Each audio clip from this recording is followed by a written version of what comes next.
everybody.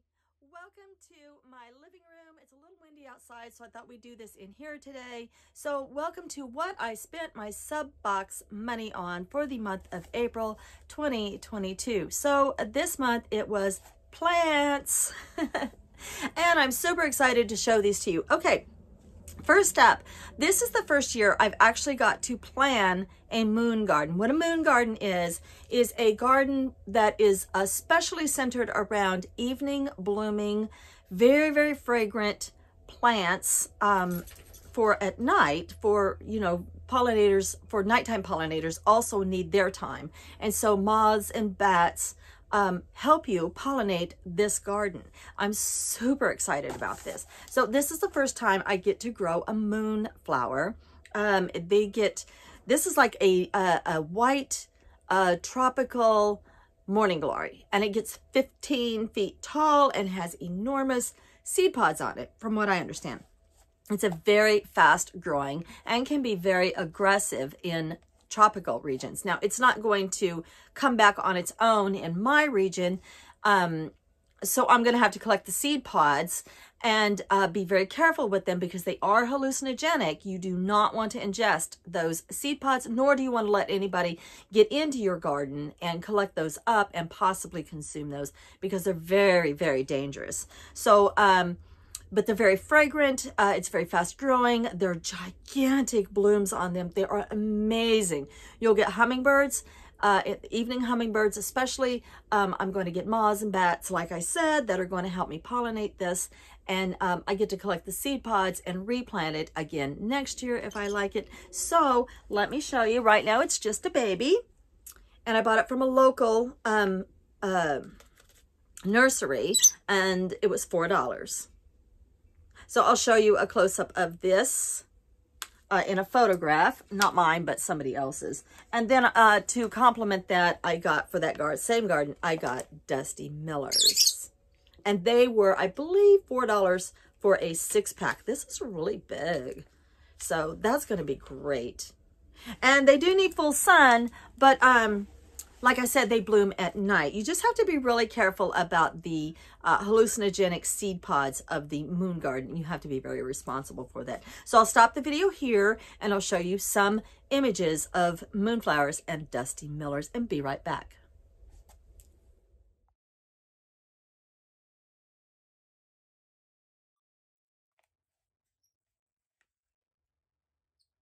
Aren't those amazing?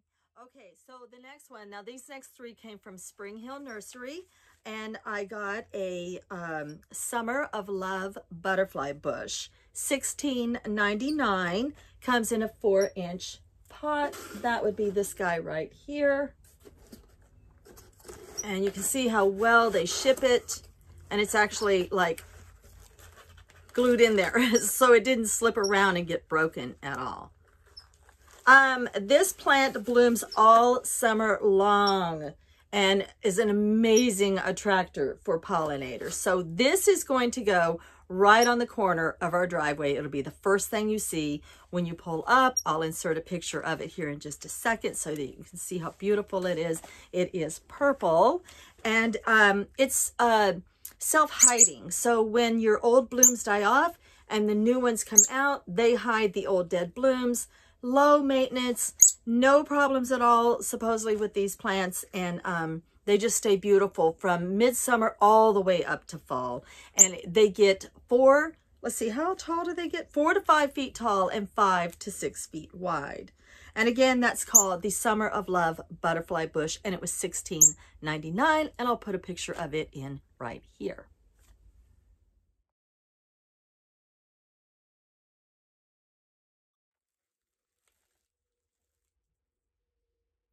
Okay, this guy is called Sherwood Purple Woodland Phlox. This is the kind of like a Sweet William almost that you see growing in the woods. It's a natural plant, so I'm going to naturalize with this and hopefully it will propagate. And it's shade to part shade. Comes like this. It cost $10.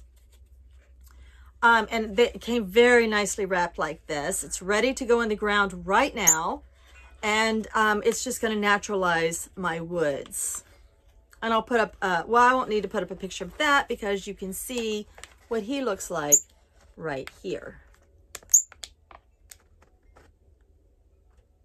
That's going to be so beautiful in my woods. Okay, be right back. I forgot to mention that with the Summer of Love butterfly bush, you're actually not allowed to propagate this. It's illegal to propagate this. I don't know why. It just says it all over the box. So, whatever. Okay, and then finally my pièce de résistance was Clematis the Vagabond. It's a beautiful, beautiful, very unique shade of purple. It's sort of that same color purple that I did my butterfly garden in, aubergine, sort of. So I'll put up a picture of that and you can see what color it is. This plant can be full sun or partial shade. I'm actually using it on my archway that you have to come under in order to gain access to my property. So you would have to walk under this and get a little blessing from my little vagabond, Clematis. It's Clematis the Vagabond. I love that. It is a come again vine. So it says it's overflowing with blooms, and it's a very hard to find variety. So it did say while supplies last. And it is a very unusual shade of purple, and it blooms. It's got a very large flower on it, as clematis do, and it blooms from mid-spring through summer. And again, that was sun to partial shade, and this is how well it came boxed. Okay, so let's add this up. This was $24.99, so I'm just going to round up. So we have 25 and 10, so that's 35. And then we have 17, so that's 45, and 7 is 52, and 4 and 4, so 56, 7, 60. That would be kind of a high-priced box, so that would be one of your upper-tier boxes. So that's what I spent my sub-box money on for the month of April 2022. Jazz at Somewhere Under the Red Bow is also doing what I spent my sub-box money on. So go check out her channel. Okay, you guys, love and light. Would love to see what you all are putting in your gardens this year. Okay, guys, bloom on. Blessed be.